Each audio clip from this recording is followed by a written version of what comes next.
Becoming Who You Really Are, the philosophy of Friedrich Nietzsche. I think I pronounced that correct. Hold up, let's go. Positioned at the forefront of perhaps the most significant shift in Western history, having both predicted the cause and consequence, and going on to provide grandiose, revolutionary ideas as possible solutions, Friedrich Nietzsche is one of the most influential and significant thinkers of modern history. The particular crossroads that Nietzsche stands at. Was this guy a German guy? I feel like I recognize the name Nietzsche. Maybe I'm just thinking niche. Yeah, that's probably what I'm thinking. All right, never mind. Is one where the primary path of Western religious faith began to crumble and cave in, leaving a massive empty crater at the end of life's suffering, and what would seem like only one alternative path towards that of pessimism and nihilism. His life's work would undertake this newly emerging issue and attempt to forge a new third path away from both religious faith and nihilism and towards new meaning in human values. Nietzsche was born in 1844 in Saxony, Prussia, which is now part of Eastern Germany. He was born to a modest family living an ordinary, sheltered early childhood. His father, Karl Ludwig Nietzsche. Okay, I'm sorry because I know this is 1844, but who the hell dresses like that? Like he's got like the handkerchief on him, and he's sitting posing for a picture. Nobody does that. Was the town's Lutheran pastor. Also, those churches, creepy as hell, bro. Those old ones, bro. Like the one in Red Dead Redemption where you gotta like dig up that grave. That's creepy. Immediately immersed young Nietzsche into the Christian faith. However, simultaneous to being introduced to it, it would soon be challenged and tested, as his father, the same man who practiced and preached of God, was diagnosed with a terminal brain disease. For a year. You know, I actually relate to this. My aunt went through something similar to this. She was always religious, and she'd always preach to us about God and His values. And she also got stage 4 cancer and metastasized. She eventually died, but you know, it really makes you question your faith and makes you think deep about things. His father suffered horribly and then died at the young age of just 35. Damn. And the following year, Nietzsche's younger brother, Ludwig, also died. Okay, that's a real test of your faith there. Your little brother and your dad all die within like a year. Dichotomy of his religious foundation and early exposure to the irreconcilable, reasonless pain and suffering experienced by good, undeserving people would likely lay some of the groundwork for what would ultimately become the basis of Nietzsche's later work. Yes, I'm sorry for pausing this so much, but one of the main questions, you know, a lot of people have is why do good people suffer and are they the ones that die? And that's one that I have too. I don't really know the answer to it. I feel like whenever I ask people about that, they give me like a half answer, you know. I mean, I don't really know what I'm expecting because, like, how are they supposed to know? But following a fairly somber, serious, and lonely childhood, Nietzsche would go on to study theology at the University of Bonn. Both in early schooling and university, he would show strong intellectual promise, excelling especially well in Christian theology. However, following just one semester at university, as he became increasingly critical and intellectually sharp, and after being exposed to various critiques of Christianity, Nietzsche would have no choice but to let go of his Christian faith, fully shedding the skin of his innocence and blind devotion. that's what science does to you. From here, he would go on to study philology, the study of the history of language, at the University of Leipzig. Here, he would do so well that while still only in his mid-20s, he would go on to be hired as a professor of classical philology at the University of Basel, becoming the youngest professor to ever be hired, still to this day. After only a few years of teaching, though, Nietzsche would leave his position, partly because of his growing dissatisfaction and sense of constraint within academia, and partly because of his growing poor health, which he had accumulated by a combination of genetic ailments and what is believed to have been a case of syphilis that he contracted at a brothel. From here, he would go on to live a fairly isolated life, traveling around Europe, moving to and from different climates most suitable for his poor health, and living off his small university pension. He would live primarily and most notably in the Swiss Alps, where he would spend the majority of his remaining sane life. Throughout this time, in between spells of being bedridden by his ailments, a devastating failed love ordeal, degrading friendships, That's a lot. That's a lot to do at once. You're living all by yourself, and then all your friends start dying. That's something. That's something that, like, if you get really deep, that's something that, like, eventually I'm gonna worry about, and my dad's experiencing right now. Like, your friends gonna start dying, your family, like, everything eventually falls apart, which I know is one of, like, the main things for, like, midlife crises. That's one of the reason why. But a lot of things fall apart. I mean, obviously this dude has, like, terminal illness, so that's also not going for him. But yeah. And family relations, and depressive and nihilistic states, Nietzsche would spend most of his time walking, thinking, and writing, finding solace, meaning, and reason to continue through his pursuit of philosophy. During this time, he would produce his most influential works, including Human, All Too Human, The Gay Science, Thus Spoke Zarathustra, Beyond Human, All Too Human, The Gay Science. The Gay Science? Thus, I guess gay meant happy, so, like, the science of happiness. Okay. I'm thinking too new gen, Spoke Zarathustra, Beyond Good and Evil, and on the genealogy of morals. In these works, Nietzsche would lay both the groundwork and early constructions of a new sort of philosophy, a philosophy that would essentially loosen the bolts of all contemporary certainties, all notions of good and evil, all knowledge of true and false, right and wrong. God is dead, God remains dead, and we have killed him. How shall we comfort ourselves, the murderers of all murderers? What was holiest and mightiest of all that the world has yet owned, has bled to death under our knives. Is not the greatness of this deed too great for us?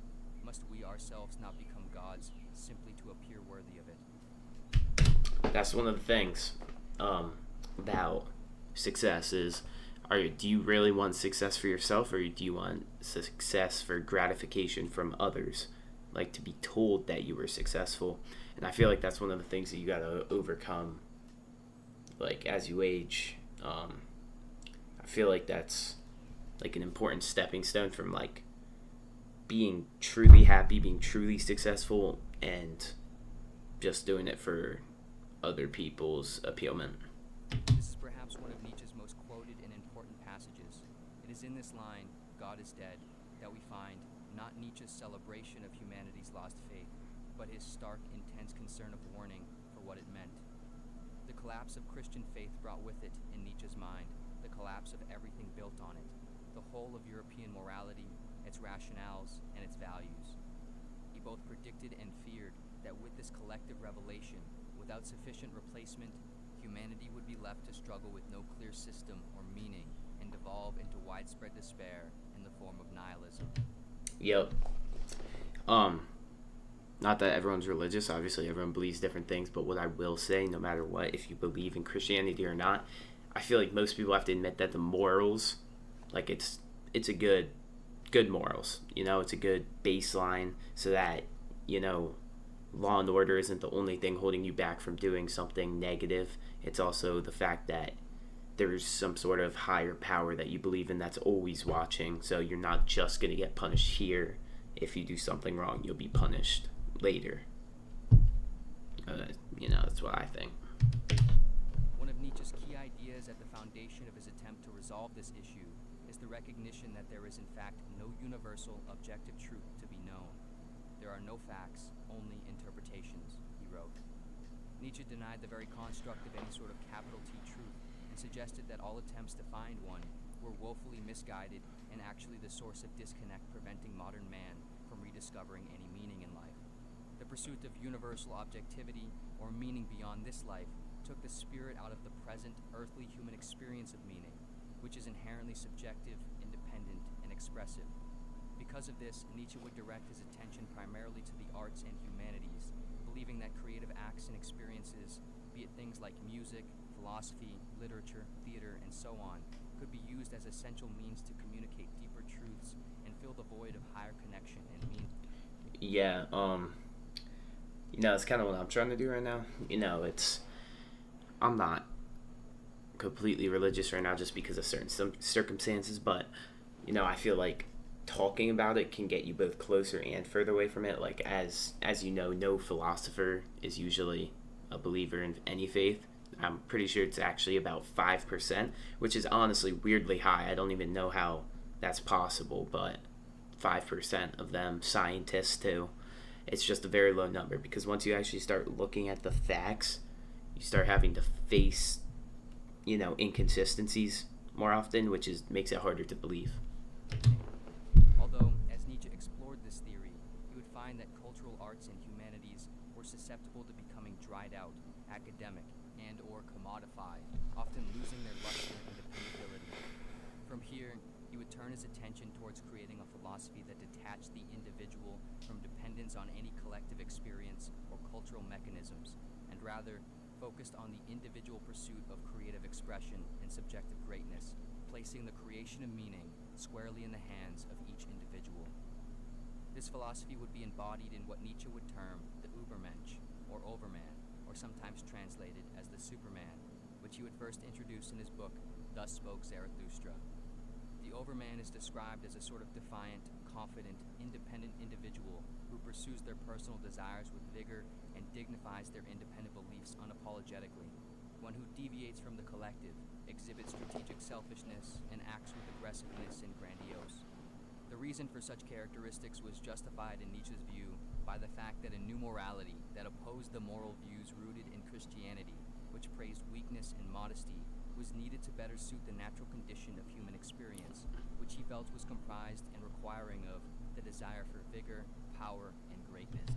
Okay, so I see what he's going for. He's trying to switch the morals from Christian values because they're more passive to more aggressive values, which would be our animalistic instincts, I'd say, which, makes sense.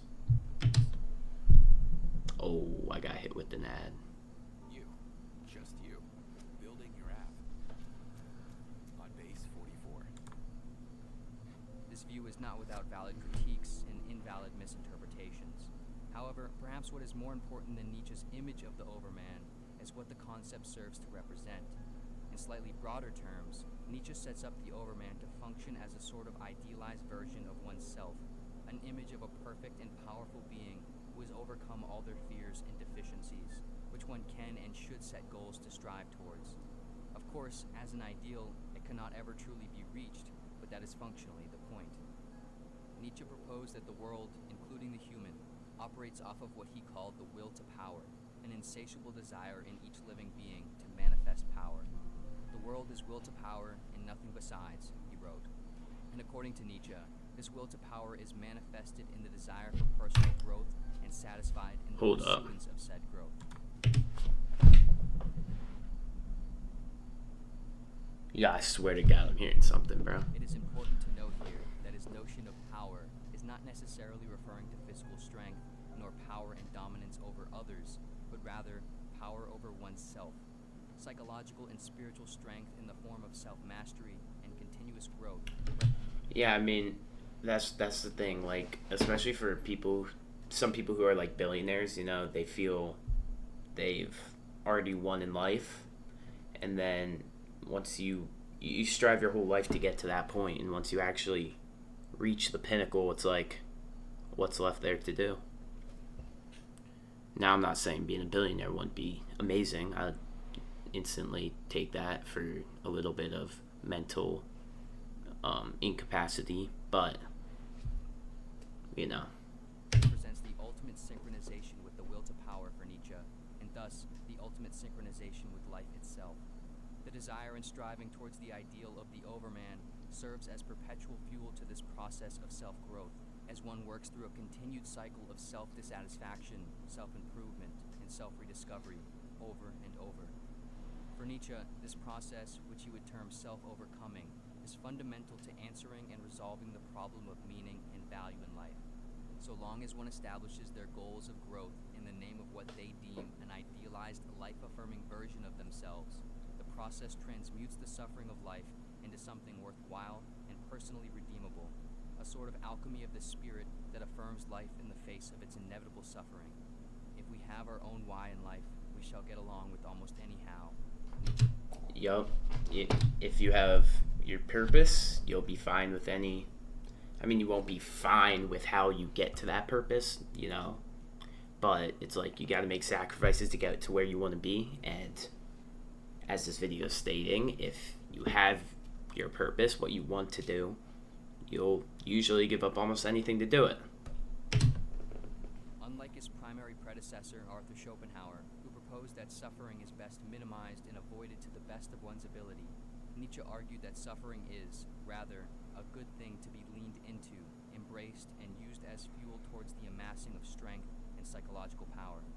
Life is, in fact, inevitable suffering. I mean, to put it in more, less dull terms, I mean, that's why people say losing's better than winning, because when you lose, you learn from your mistakes, which makes you win more often, and when you win, you're like, okay, I'm already good enough, so I don't gotta improve. That's basically what he's saying. So, it is not a matter of if, but for what. The meaninglessness of suffering, not suffering itself, was the curse that lay over mankind so far, Yeah. Nietzsche wrote. While continuing to write and live an increasingly isolated life in the mountains, still in the early stages of some of his most ambitious philosophical undertakings, Nietzsche would begin to show increasing signs of declining mental health. At 44 years old, after seeing a horse being flogged in a street by its owner, he experienced a mental breakdown, rushing over to the horse, hugging and consoling it, and yelling, "I understand you, I understand you." Yep, see, people think he's crazy, but maybe he's one of the only ones who actually understands things. This strange episode, which marked his last moments out of apparent lucidity, appeared to be an act of complete contradiction to his own philosophy. Oh. Pity, weakness, and compassion. Oh, okay. Yeah, I mean, it was pretty against what he had previously said, so. Soon after, Nietzsche would dip into complete madness, eventually falling into a state of catatonia. One of the most powerful minds of modern history seemingly collapsed under the weight of itself. Whether the cause was organic, latent consequences to his contracted ailments, or the consequence of a mind that pursued too far into itself, becoming stuck on its way back out, is unknown. Before ever coming back out, in 1900, at the young age of 55, Nietzsche died of a stroke. Right. During his lifetime, according to his own standards, Nietzsche might likely be considered a failure. Prior to losing his sanity, he had made very little of himself and saw very little, if not no success. His books didn't sell, and he never really garnered any notable respect or recognition. But following his death, of course, his work would take off, soon gaining massive notice, respect. Yeah, that's one of the unfortunate things about being both an author and an artist or anything like that. Nobody cares about any of it when you're alive. They only care about it once it's gone, because that brings value to it, because you're not there to make more of it. And I don't know, for some reason people respect you more when you're dead. Maybe that's some psychological thing, but Worldwide following, some of which unfortunately would lead to horrible, misguided, and ill-conceived applications.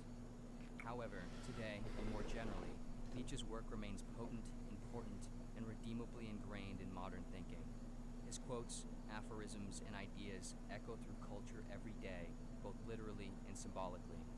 And so, in a fittingly ironic way, just how Nietzsche suggested that we must symbolically die throughout life so that we can get out of our own way and become who we really are, sometimes sacrificing ourselves, our personal preservation, health, or sanity in the process of something greater. Perhaps Nietzsche's life and death was just that, a process of self-overcoming, towards self-sacrifice, towards something greater. Of course, Nietzsche's ideas aren't without valid critiques, including this notion of self-overcoming, sacrifice, and greatness. Although his assessments and predictions of modern issues are arguably quite accurate, his resolutions aren't necessarily all-serving. Is suffering and the continual pursuit of desire and self-destruction in the name of growth towards an unattainable end goal really a good thing? And how can one see it as a good thing if they do not? How can one create a life-affirming interpretation of life if their interpretation of life is not affirming? yeah, that's the thing. The interpretation is what matters. It's per each person. It's not going to be a collective goal. It's going to be your own. So, like the narrator of this is saying, you can't really see the suffering as good when the goal you're trying to accomplish is both impossible to accomplish and brings along more suffering. And it's not everyone doesn't even want that impossible goal, is what I'm saying. In other words, if one sees life as negative or meaningless, to try to create goals or place themselves on such an interpretation only brings them back to square one, in need of some truth or meaning beyond themselves, something other than what one sees, has, or experiences, which they cannot have. And furthermore, if one does not agree with the initial premise that suffering is good in the name of progress, then the rest might merely be misdirection. Of course, being a philosopher whose work doesn't necessarily follow any linear or systematic structure and can even contradict itself at times, Nietzsche's ideas are open to multiple interpretations. And of course, all the aforementioned is merely a single, very brief one. And more importantly, seeing as how his philosophy caters to this open-ended nature and is arguably not a guide to think in a certain way, but rather a guide to think in one's own way, Nietzsche leaves us the space to, even if we disagree with him, do just as he did and pave a new direction for ourselves.